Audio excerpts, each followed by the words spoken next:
Hello students and welcome to the lecture. So students, as we know that we are covering the parliament, okay?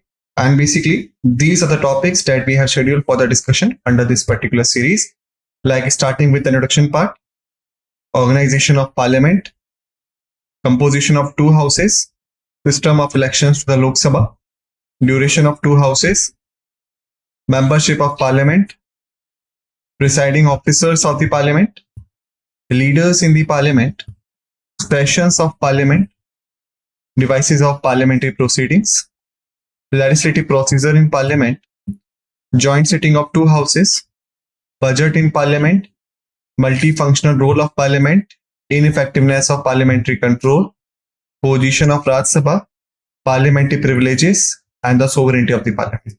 Okay, so these are the topics that we have scheduled for the discussion.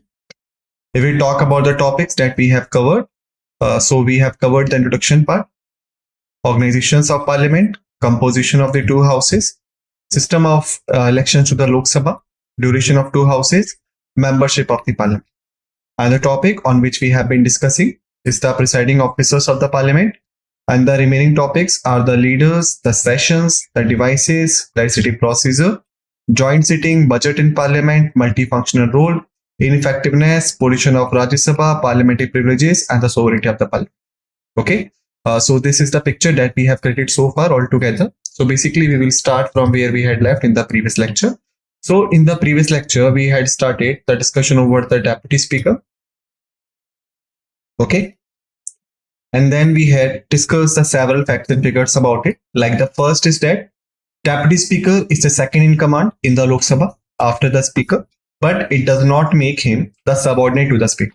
It means that instead of you can say responsible to the speaker, he is basically responsible to the house. Okay. Second thing that we have discussed is that the deputy speaker is also elected amongst the members of the Lok Sabha. So he is also the member of the Lok Sabha. All right. And the date of his election basically fixed by the speaker. And various other facts and figures we have discussed, like he also having the power of casting vote. He also does not have the power of general voting system. And while the speaker is in the Lok Sabha, then he is also the ordinary legislative member of the Lok Sabha. All right. That's the thing. So basically now we are going to talk about more in the sections of the deputy speaker. So the deputy speaker is entitled to a regular salary and allowance fixed by the parliament, and they are also charged on the Consolidated Fund of India. So it means that they are exempted from discussion on the expenditure. All right. Thereafter, we had discussed that up to the 10th Lok Sabha, both the speaker and the deputy speaker were usually from the ruling party. All right.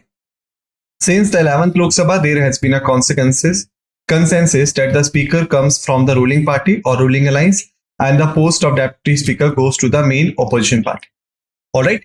Like we had discussed in the previous lecture also, like if we compare the British parliamentary speaker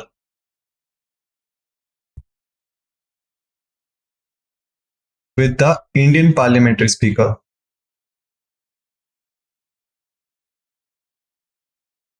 so there is one thing, like the British parliamentary speaker is the person who is non-party man, right? Like we had discussed that he is to resign from the party in which he joined after getting elected as a speaker. While when we talk about the India, so in India, basically there is no requirement to resign from the political party. All right.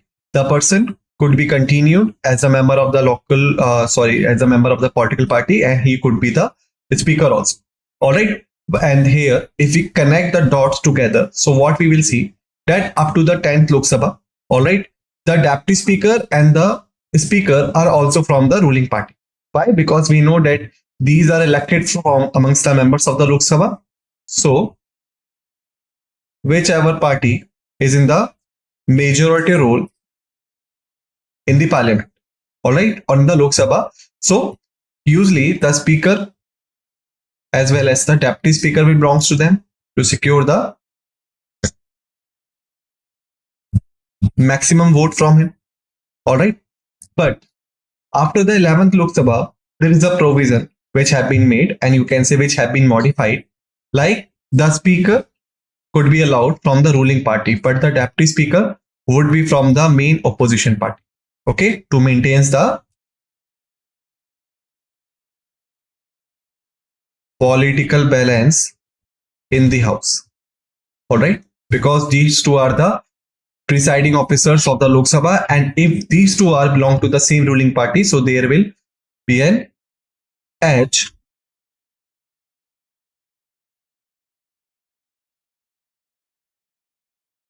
to that party. All right. Thereafter, the speaker and the deputy speaker, while assuming their offices, do not make and subscribe any separate oath or affirmation. Okay, like the oath or affirmation they have taken while being elected as a Lok Sabha member. Okay, that is enough for them. They are not required to make oath or subscribe any other oath or affirmation while getting elected as an speaker or the deputy speaker.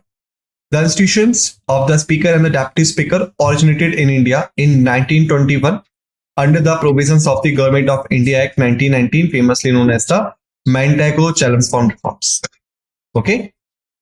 Prior to this, there was nothing like these institutions. Okay, so this is important for you to know about. All right. At that time, the speaker and the deputy speaker were called the president and the deputy president respectively, and the same nomenclature continued till the 1947, the time when we got independence. Okay, so here we could say that basically the concept was first begun during the Chelmsford and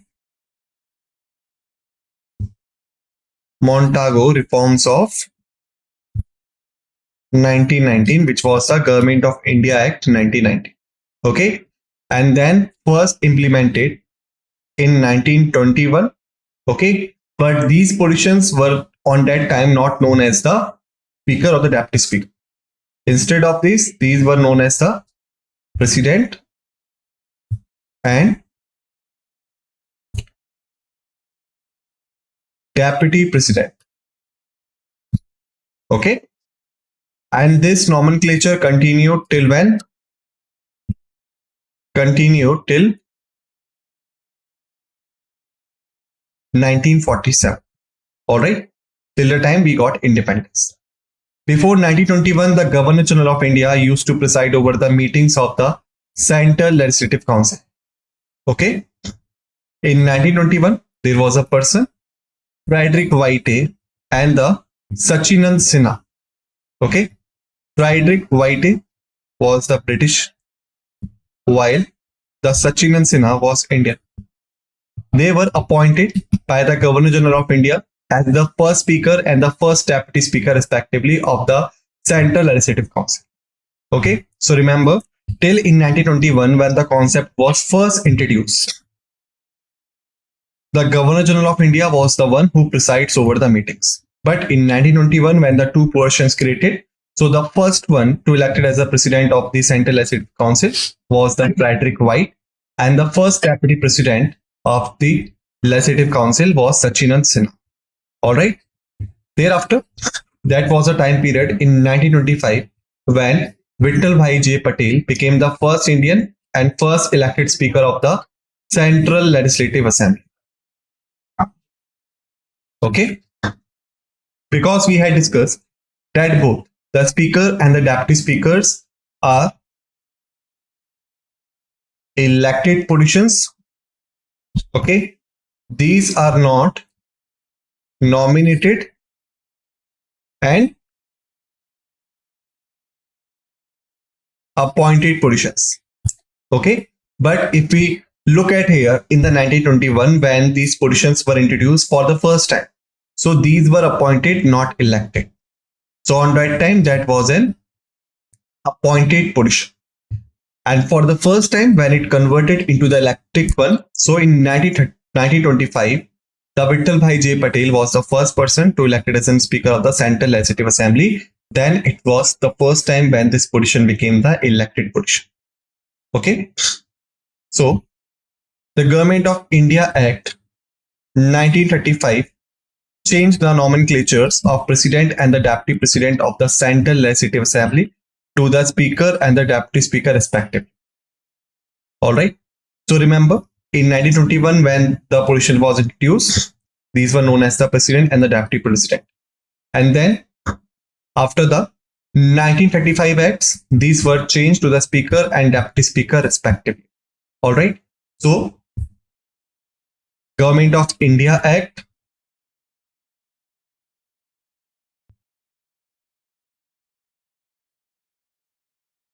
1919 introduced the positions, and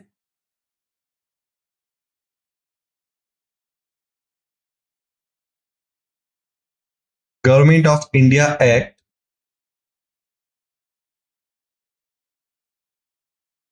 1935 changed the position. Okay, or you can say converted it to the Speaker and the Deputy Speaker respect. So these are things.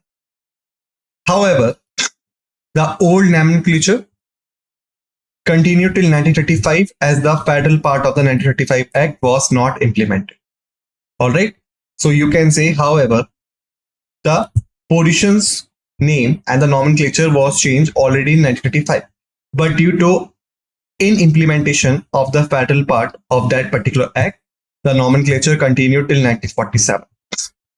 Okay, then G.V. Malvankar and the Antasaranam Iyengar had the distinction of being the first speaker and the first deputy speaker of the Lok Sabha. Okay, so these names are important. Kindly remember them because these names could be asked in examination. All right, because they are the first one to get elected as these. G.V. Malvankar also held the post of Speaker in the Constituent Assembly Legislative as well as the Provincial Parliament. All right, he held the post of Speaker of the Lok Sabha continuous for 1 decade from 1946 to the 1956. All right, so he is one of the longest serving speakers. All right, so here we had, you can say, covered it. So if we just make a short note, so remember in 1925, President of Central Legislative Council and the Vice President.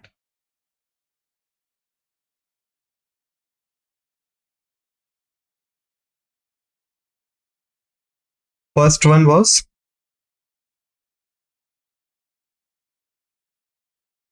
Frederick White. Thereafter,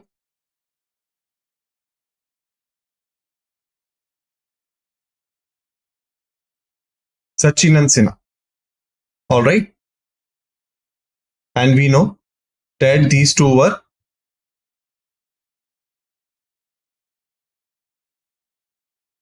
appointed position.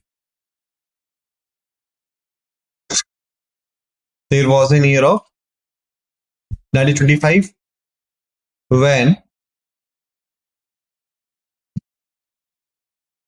President was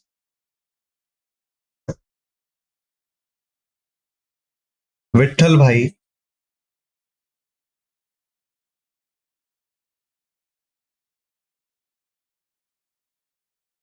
J. Patel.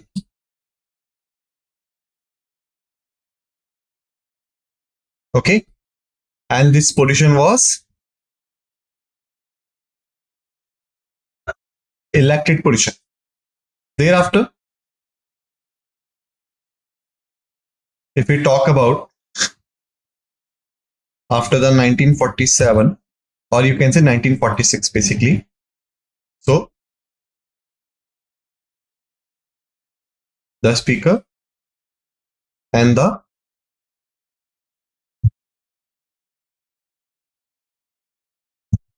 Deputy Speaker.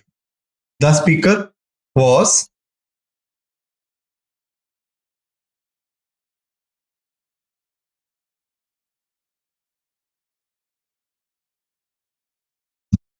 G.V. Malvankar. The deputy speaker was, actually I'm not so good at the spelling, Anthasyanam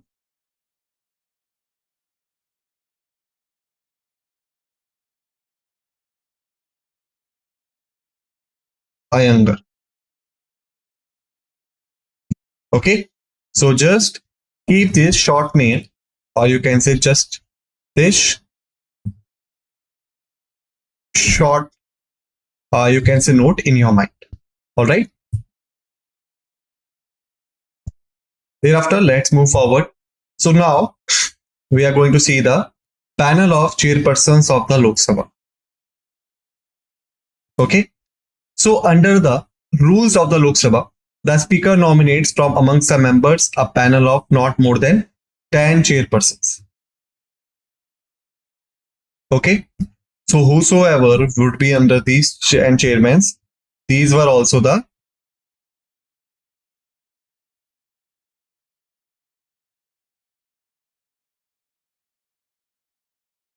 members of Lok Sabha.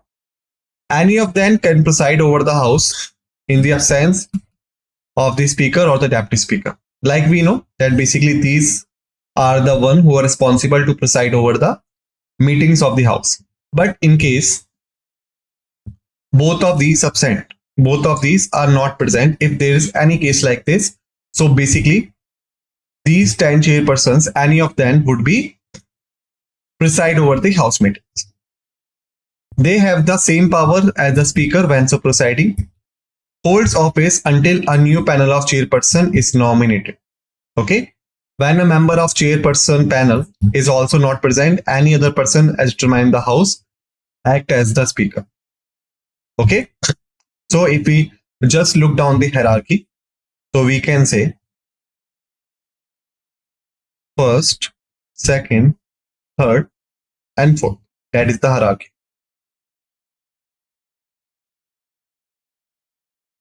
Speaker,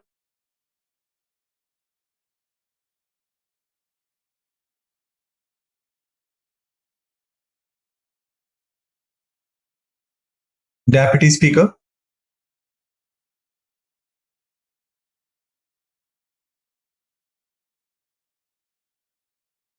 panel of chairpersons, and if not, then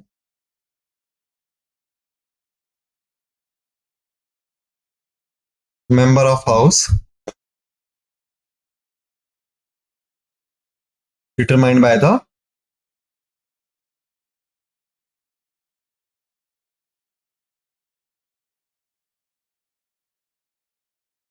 house itself. Okay. So that is the hierarchy for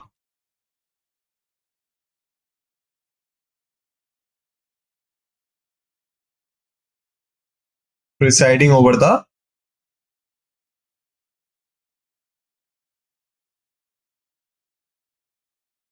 house meetings. Got it? He must be emphasized here. So it must be emphasized here that a member of the panel of chairpersons cannot preside over the house when the office of the speaker and the deputy speaker is vacant. All right. It means that they are allowed to preside only in their absence, not during when the office is vacant. So during such times, the speaker duties are to be performed by such member of the house as the president may appoint for the purpose. All right. The elections are held as soon as possible to fill the vacant post. So these are the things. Thereafter, if we talk about the speaker pro tem, what is this? As provided by the constitution, the speaker of the Lok Sabha vacates his office immediately before the first meeting of the newly elected Lok Sabha.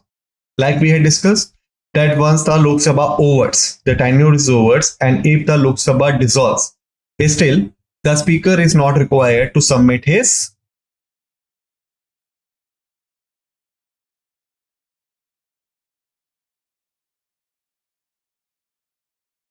immediate resignation. All right.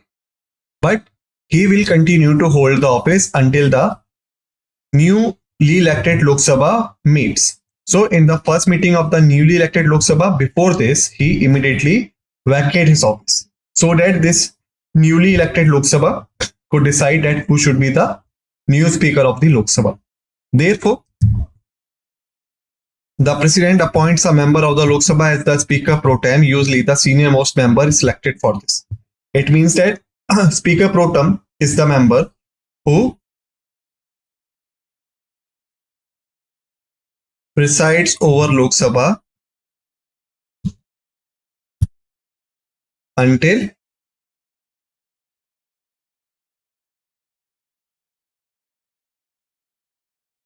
new speaker elects. Okay. And if you say, okay, then deputy speaker will be there. No. Why?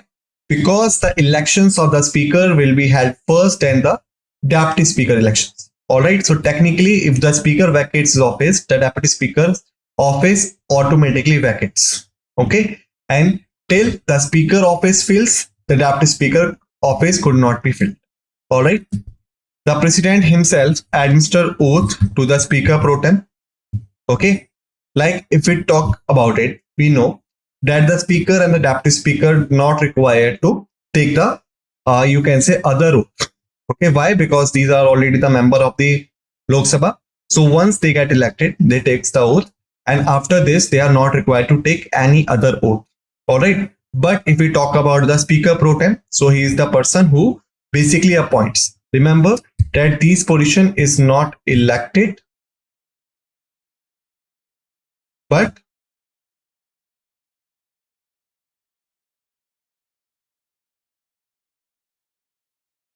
appoints. Okay. So that's why he is required to take the oath, because he is not the member of the Lok Sabha as the speaker and the deputy speakers are. The speaker pro tem has all the powers of the speaker. He presides over the first sitting of the newly elected Lok Sabha, because then the new speaker is not usually elected. His main duty is to administer oath to the new members who just elected for the Lok Sabha. Also enables the House to elect the new speaker. When the new speaker is elected by the House, the speaker of pro tem ceases to exist, because he is only holds the office till the new speaker comes to the office. Hence, this office is temporary office existing for a few days. Okay, till the speaker appoints, until the speaker, you can say, new speaker joins the office. After this, now we have the topic of chairman of Rajya Sabha. Okay. So the presiding officer in Rajya Sabha is known as the chairman, as we have discussed. Okay. Because we know that there are 4 presiding officers. The speaker of Lok Sabha,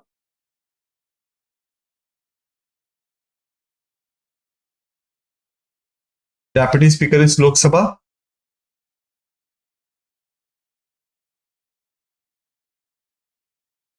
chairman of Rajya Sabha, and the deputy chairman of Rajya Sabha. So these are the presiding officers. So technically, whosoever will be the presiding officer of the Rajya Sabha, he will be a chairman of the Rajya Sabha also. Okay. And we know the position of Vice President of India is the ex officio chairman of the Rajya Sabha. And we know what is the meaning of ex officio. It means that the person could sit in the parliamentary proceedings, could even speak, but does not having the voting rights. He does not have any voting rights. Okay. That's why they are known as the ex officio. So during any period when the vice president acts as a president or discharges the functions of the president, he does not perform the duties of the office of the chairman of Rajya Sabha. Okay. And then we know The chairman of the Rajya Sabha can be removed from his office only if he is removed from the office of the vice president. Why? Because it is not an elected position like the speaker and the deputy speaker. Okay, it is not the elected position. Basically, this is the granted position.